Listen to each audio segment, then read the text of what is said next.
నంద్యాల జిల్లా బనగానపల్లెలో బ్రహ్మంగారి 331వ ఆరాధనోత్సవాలు వైభవంగా జరిగాయి. శ్రీ గరిమిరెడ్డి అచ్చమాంబ దేవస్థానం రవ్వలకొండ క్షేత్రంపై కాలజ్ఞాన గృహల సమీపంలో వెలిసిన వీరప్పయ్య దేవస్థానం భక్తులతో కిటకిటలాడుతోంది. వైశాఖ శుద్ధ దశమి రోజున స్వామివారు సజీవ సమాధి అయిన రోజు సందర్భంగా దేవస్థానం మఠాధికారులు ఆరాధనోత్సవాలు ఘనంగా నిర్వహించారు. ఈ సందర్భంగా భక్తులకు అన్నదానం చేశారు.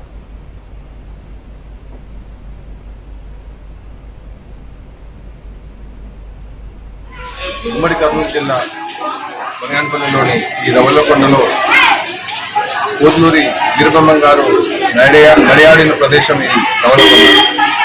ఈరోజు ఆయన 331వ తేదీ ఆరాధన సందర్భంగా ఈరోజు ఇక్కడ కనసాని శివారెడ్డి గారు 2015లో నెలకొల్పారు ఈ అన్నదానం.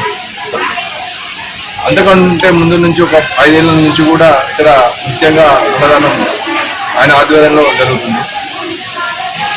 ఈరోజు వేలాదిగా వస్తున్న భక్తులు అంటే బ్రహ్మం గారి గుర్తింపు మీరు చూసుకుంటే మన రాష్ట్రంలో కాకుండా ఇతర రాష్ట్రాల్లో కూడా ఎక్కడ నుంచి భక్తులు వస్తున్నారు. ఆయన చెప్పినటువంటి ప్రతి ఒక్కటి మనకు ఏదో ఒక రూపంలో అది మనకు అదే నిజమే కదా అనే అనిపించే విధంగా ఆయన 331 ఆరాధన అంటే ఎన్నో సంవత్సరాలైంది. అయినా కూడా మనం ఈరోజు కూడా ఆయన గుర్తు చేసుకునే పరిస్థితి జరుగుతుంది. ఇప్పుడు ఈరోజు భక్తులు కూడా వచ్చి ఆయన గుహలు కానీ అవన్నీ సందర్శించి అదే ఎటువంటిది ఇక్కడ బనగానపల్లిలో ఉందా అనేటువంటిది అందరికీ తెలియజేస్తుంది. ఈరోజు మా అన్నదానం సత్రం తరఫున చైర్మన్ అయినటువంటి మా కమిటీ మెంబర్స్ తరఫున మేము నిత్యంగా ఇది ఈరోజు మా 8th ఇయర్ ఈ సంస్థ నెలకొల్పింది.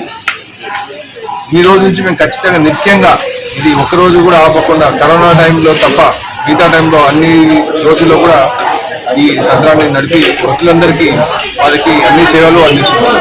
ఈరోజు